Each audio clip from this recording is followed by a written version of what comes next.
Vladimir Safatli. Tenta pronunciar. Vladimir Safatli. Hã? Não é uma coisa meio estranha? Eu às vezes eu olho, eu tento, sabe? Tento compreender essas figuras, mas elas não ajudam. Elas não ajudam. Esse rapaz, agora eu acho que já chegou aos 50 anos, né? Tem 20 anos a menos do que eu. Chegou aos 50, mas 50 anos já é uma idade que o sujeito, né? Ele mora num condomínio de luxo na cidade de São Paulo. Não precisa trabalhar, nem trabalha.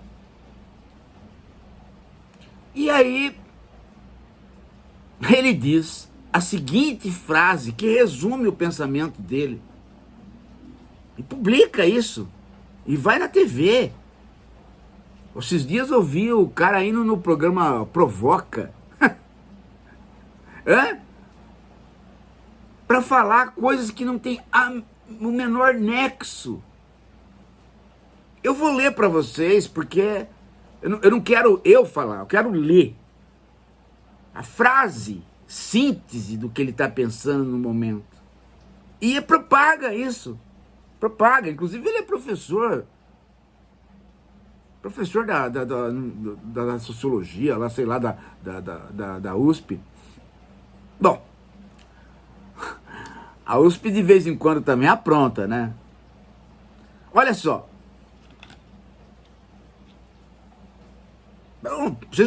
Vou ler para que vocês, né? E eu esperei sair na Folha para poder pegar em texto. Para nego não falar que estou inventando. Não pode deixar a extrema-direita ser a única figura da ruptura. Num horizonte como este, só o discurso de ruptura funciona. E isto porque estamos numa crise econômica, política, social e por aí vai. Ecológica. Então, deixa eu ver se eu entendi bem. Se ele estivesse falando em ruptura, eu iria até ficar com o pé atrás, né? Assim, não ia falar muita coisa. Mas ele fala em ruptura e exemplifica qual ruptura? A ruptura que a extrema-direita está pregando. Quer dizer, a extrema-direita tem pregado o discurso antissistema e que levou à festa da Selma, que levou aos acampamentos, que levou ao Bolsonaro fugir do país, que levou ao Bolsonaro ficar inelegível. Essa é a ruptura. Eles querem romper com o sistema democrático, romper com as leis, deteriorar a república. Como que é a ruptura do Safatli se ele está apontando que este é o discurso de ruptura, que é o discurso que a esquerda não pode deixar que a direita se aproprie?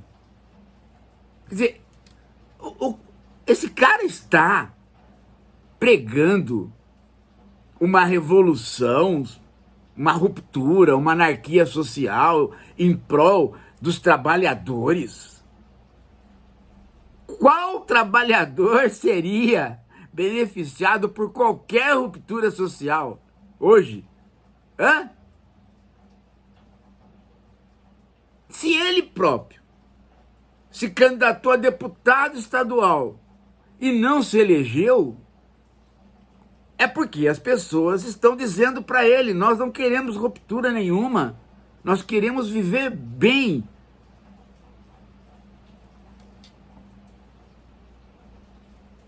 Agora, o problema maior não é só a ruptura, a questão não é só a ruptura, tem também a visão dele do Brasil, que a crise temos que aproveitar a crise política, econômica, social. Onde ele está vendo crise no Brasil? Eu vou ler uns dados para ele, do governo. Ó, esse cara é um débil mental. Ó, eu vou ler uns dados, eu anotei aqui. Olha aqui, ó, como é que nós estamos. A menor taxa de desemprego em 11 anos. 6,4, com perspectiva de chegar a 5,8 agora no começo do ano. É quase o pleno emprego, cara. 2, em 2 décadas, não, minto, 4 décadas,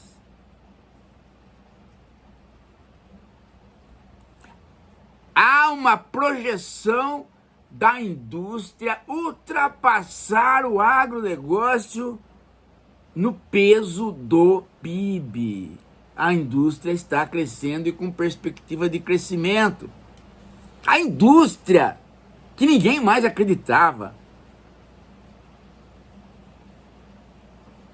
Efeito do quê? Do plano que o Alckmin ofereceu para o Lula. Aquele plano que eles prometeram lá na Fiesp, lembram? Quando aqui no canal eu insisti para vocês assistirem o discurso do Lula e do Alckmin na Fiesp, a ideia de começar a esboçar um plano para a indústria, tá aqui, ó.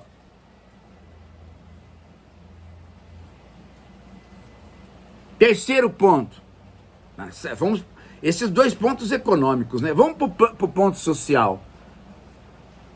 Pela primeira vez em mais de 10 anos, a dívida das famílias é reduzida. Ela cai mais de 30%. Resultado do plano do Haddad. Qual? Aquele de renegociação das dívidas e de perdão. Fez efeito. Se não bastasse isso, tem os contrapontos relativos aos efeitos negativos que este crescimento traria segundo a perspectiva neoliberal. Que era o quê? Inflação disparada. Cadê a inflação disparada? Ela cresceu, mas ela não disparou. E ela não saiu do âmbito da meta de inflação posta pelo tripé macroeconômico conservador, que ainda está aí funcionando, mas que era a ideia de que ele ia explodir, segundo a direita. Não explodiu.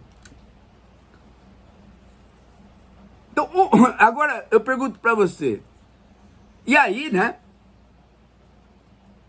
E aí, o governo é avaliado, né? População 50, 60, a mesma população que votou no Lula acha que tá bom ou ótimo, o resto não gosta. E o país vive uma normalidade excepcional. A polícia vai, prende os assassinos da Marielle, julga e bota na cadeia. Um sujeito bandido que estava no Ministério dos Direitos Humanos é denunciado e é botado para fora.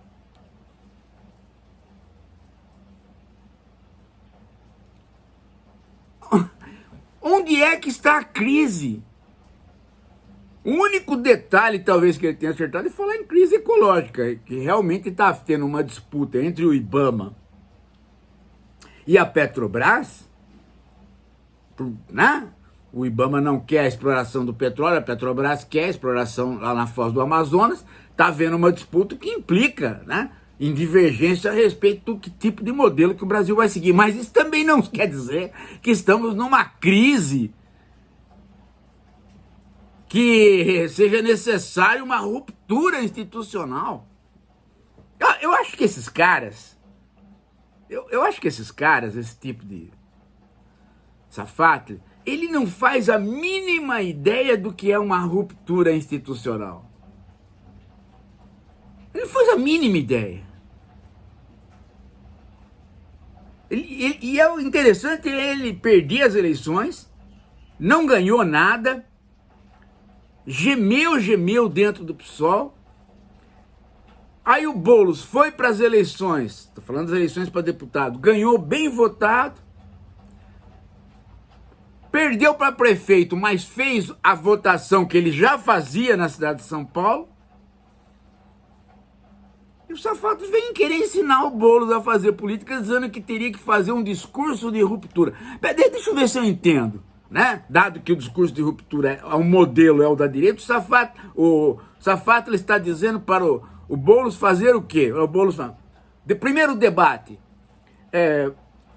Boulos, como é que você vai implementar as suas medidas em favor dos trabalhadores se você tem minoria se você se eleger prefeito, tem minoria na Câmara dos Vereadores, como está evidente que vai acontecer? Isso é pergunta antes da eleição.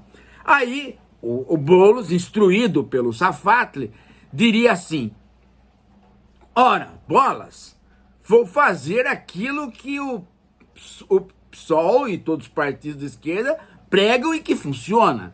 Eu chamo o povo para a frente da Câmara Municipal e digo para os vereadores: olha, o povo quer que vocês votem. E eu ameaço com uma ruptura institucional. Ponho a Guarda Civil Metropolitana para tirar os vereadores de lá e fecho a prefeitura e comando como ditador, porque o povo que... Só tem esta resposta. Só tem essa resposta.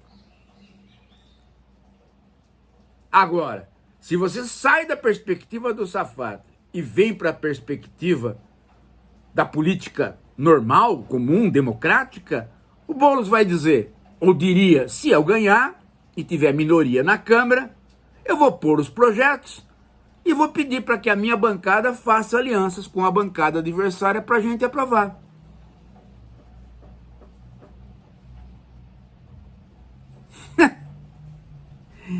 Você imaginou? O sujeito está com 50 anos e ele continuar falando essas abobrinhas de desconsideração completa da política que ele escutou no diretório estudantil? E um cara desse escreve livros sobre psicanálise. Bom, Lacan, né? O cara podia ser, né? Então é a completa alienação, gente. Agora, o que provoca essa alienação?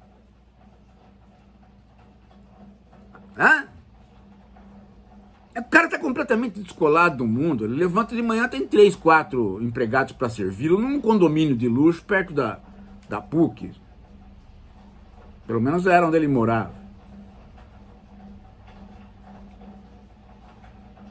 Cara, tenha santa paciência, né? O cara é fazendeiro, pô. O cara é fazendeiro. Sem terra, invadir a fazenda dele e chamou a polícia. O cara é tão fora do normal que ele se veste de Lenin. Ele deixa a barba, ele tenta parecer com o Lenin.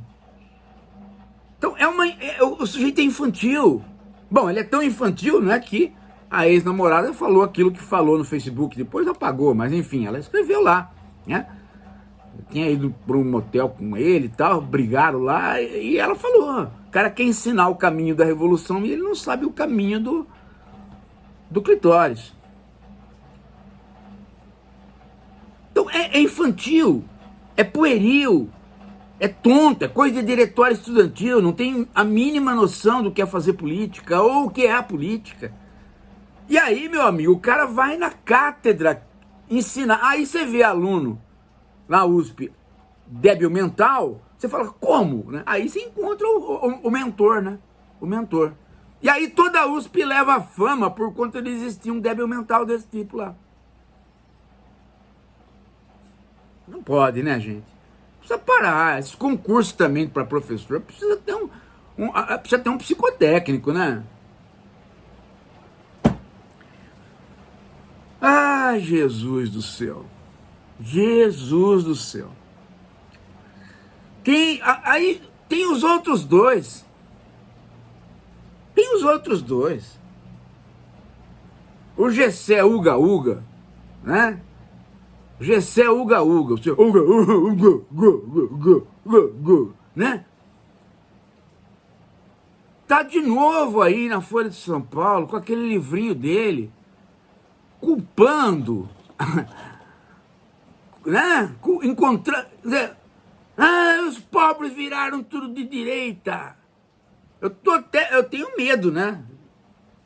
Porque daqui a pouco, agora são os evangélicos.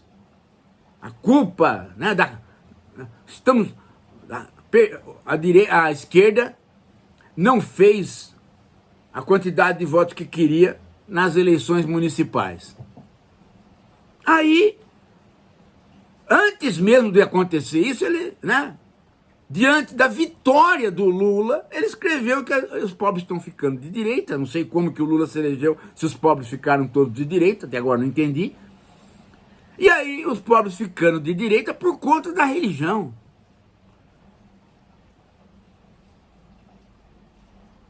Quer dizer, e o que é pior, né? As pessoas ficaram mágicas por conta da religião, acreditam em magia.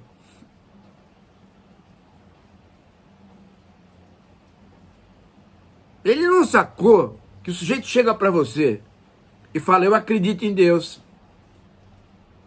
Você acredita em milagre? Acredita em milagre. Você segue a Bíblia literalmente? Sigo a Bíblia literalmente. Ele acha que quando a pessoa diz isso, ela é um tonto, é uma boba.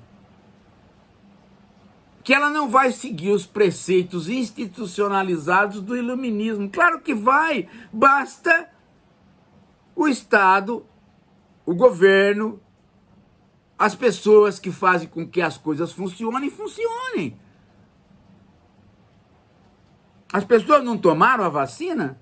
Adiantou o Bolsonaro fazer a campanha que fez? Ele matou 700 mil, mas quando o SUS chegou e falou, tá aqui a vacina foi tomada. As pessoas não ficaram duvidando ou entregando para Deus. É preciso entender o nível do discurso das pessoas para o nível da prática delas. A prática iluminista está institucionalizada no funcionamento das instituições. Por mais fundamentalismo religioso que você tenha, isso não reverte os 200 anos de iluminismo. E, além do mais, né, direita por direita, nós tivemos a eleição do Collor, a eleição do Jânio, a eleição do Maluf e tivemos a eleição do Lula. O pobre decide todas as eleições porque a maioria é pobre de classe média baixa no Brasil. Então ele vai decidir todas as eleições. E ele oscila segundo os candidatos. Segundo o que o candidato propõe para ele. Eu vi várias prefeituras onde o PT perdeu, mas se eu estivesse lá, eu não votaria, não poderia votar no prefeito que o PT indicou. Ou seja, o sujeito não tem um histórico de benefício para a cidade. Quer dizer, o PT não ofereceu candidaturas boas. Onde ofereceu candidaturas competitivas e boas, o pessoal está prestando atenção no que a cidade quer, o cara vai.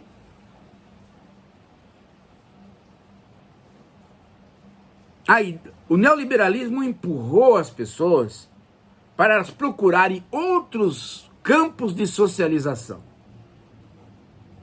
Já que o sindicato não tem força, já que a escola pública não tem força, já que o antigo clube operário, o clube de classe média não tem mais força, dado que todas as nossas práticas se individualizaram ao extremo, as pessoas se desesperam para encontrar um lugar de socialização. E virou a academia, cuja socialização é precária, porque são exercícios individuais. Virou a igreja, cuja socialização é precária, porque é comandada, né, pelos pastores que muitas vezes têm interesses só financeiros, comandada pelas gangues e pelo crime organizado, que nem precisa falar. Então, são espaços de socialização, espaços de ajuntamento, de agrupamento, de socialização, que sobraram. Então, você tem os pobres aí, um tanto que desorganizados, se contar que a organização passada desapareceu. Mas eles estão organizados de outra maneira. Agora, não vá dizer, né, que estas formas pelas quais eles estão organizados, os transformou em pessoas de direita, né? Essas pessoas, mesmo estando sob este julgo, foram lá na urna e puseram a quantidade de votos necessária para fazer Lula e Alckmin presidente. E rejeitaram a festa da Selma, o 8 de janeiro. Em peso. Em peso, mais de 87% da população. No entanto, o Gessé, do mesmo jeito que ele encontrou as elites do atraso, agora ele encontrou os pobres de direita. Então, o que você pode fazer? Pôr num quarto escuro, pelados, Gessé e Safatli. E uma voz, né, dizendo: há um homem tesudo neste quarto, tente achá-lo. Só, né? Sem contar quem são os dois. E aí eles vão se encontrar. A hora que eles se grudarem, eles não largam mais. Porque é visível que há uma insatisfação sexual nessas pessoas. Porque se elas fossem pessoas felizes, elas não estavam falando o que estão falando. Elas não estavam encontrando culpa em pobre, muito menos querendo que o Brasil tenha ruptura.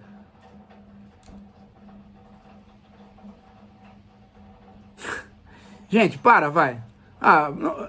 Não pode. Esse tipo de gente não pode ser levado a sério, né? Não pode ser levado a sério. Eu estou insistindo nisso porque tem gente que está levando a sério esse tipo de gente ainda. Não pode. Não pode mais. Eles não sabem o que estão falando. Eles são eles são na esquerda, se é que pode-se dizer que gente assim é de esquerda, aquilo que o Pondé é na direita. Exclusivamente pessoas que estão insatisfeitas dentro dos seus próprios corpos. É nítido isso. O cara querer se parecer com Lenin, o outro fica falando que nem né, uga-uga, né, e o Pondé toda hora com, né, agora escreveu, né, que a esquerda terminou no cu. Quer dizer, ele fica falando isso, né? Porque ele está pensando no ânus dele, na satisfação anal que ele não tem. Desde o dia que o Karnal casou, que ele está nisso. Ele viu o outro coach palestrante casar e ele não pode, porque ele é judeu, ele não tem coragem de romper e fica, né? E aí, Pondé dá digamos assim, o protótipo de Safatli e Gessé. É um trio que o Pondé já ninguém mais leva a sério. Agora que as pessoas começam a perceber que Gessé, Safatli também não querem ser sérios, né? Não querem. Uma pessoa falar em ruptura, o outro começar a culpar a crença das pessoas pelo fracasso político dela própria, aí é demais. Aí é demais. Tem condição. É isso, daqui a pouco a gente volta.